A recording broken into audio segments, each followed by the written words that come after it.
we help parents choose a name they're going to love, because so many people get stuck. I don't know if you found it hard to pick your baby name, but we end up with couples disagreeing, grandparents who don't like the name, and they send their dilemmas in, and then me and my sister research and basically help style a name for them. That's brilliant. It's there's so brilliant. many cases of friends of mine who've had babies and the baby goes nameless. Right up, and Yes. is it 40 days before you have to register? That's right. And then it's illegal. Yes, so after some that. people, you know... Yeah. People panic. There's a lot of baby name regrets. People are like, I just chose it because I felt like I had to announce it on Facebook. Yeah. Do you have any babies yet? Or I do. Yes. do. And do you have any baby name regret? Not really. My baby's all kind of... My first one, I felt, chose his name, which I know is a strange thing to say, but I know a lot of people feel like babies come with a name. So I always say take a long list into the delivery room and then sort of pick, because he was 100% going to be Oscar. And then I just went, hi, Freddie. Oh, really? Yeah. And I was like, oh, my goodness. And then I've got Finn, which is a little bit of this popularity list is a very tense time if people are pregnant, because you don't want your name to be too popular. Yes. So it's a strange dynamic. It's like normally popular is good, but in this case, I chose Finn.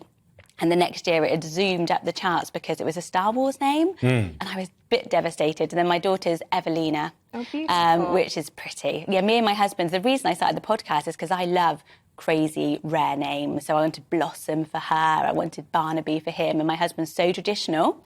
We just couldn't agree. So I made a YouTube video, because I'm a YouTuber, called Baby Name Wars, and people were like, this is exactly me. And then I made some list ideas of names I loved that were more rare. People were like, do more and more. And then it's just evolved into this huge business now and a podcast. It's funny because sometimes it's not just the couples that weighed in. I remember when, well, I don't remember, when I was born, apparently my mum said the argument was between her mother and my father, and she just said, well, you agree then on any name that you both are happy on, I'm happy with.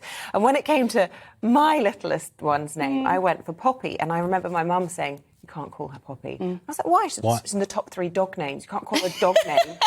We went with Poppy, but, you know, there was strong It doesn't sound like a dog name at all. External influences. I always say to people, do not ask your mum and dad, because they're such different names. The names that are in style now, even there's a huge baby name boom at the moment. So where there would be, say, 45% of the population had a top 50 name, there's now about 35,000 names registered, and it gets more and more every year. So Oliver and Olivia have been #1 for like 6 years. I'm really hoping for a change, but it used to be there were 8,000 Olivers, and that made it #1.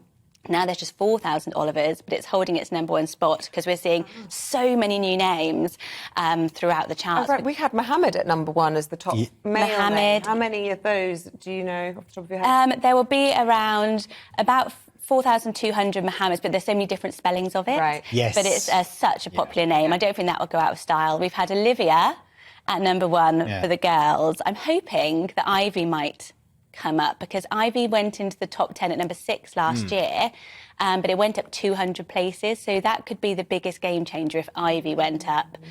Hoping. Archie knocked Charlie out of the top 10 for boys last year. I love that from a royal point of view, about the Sussexes. I know, Well, do you think well, actually, on that note, do you think there could be a resurgence of Charles? Obviously, it's probably a bit late for this list, but maybe next year. Next year, I think certainly Elizabeth and all of the variations, Eliza, Elspeth, the Scottish, Lilibet, for sure. And I think Charles will. I mean, Charlie, Henry, George, we've got our traditional boy names, and we like I've got a William, and I just love a classic name. Yeah, I've got a Freddie, and I love that name, They're timeless, and I think for our boys, we quite like a traditional, timeless name. What about people who call their child the first name that is also the same as the surname, as in Gary Neville's father, famously Neville Neville? Neville.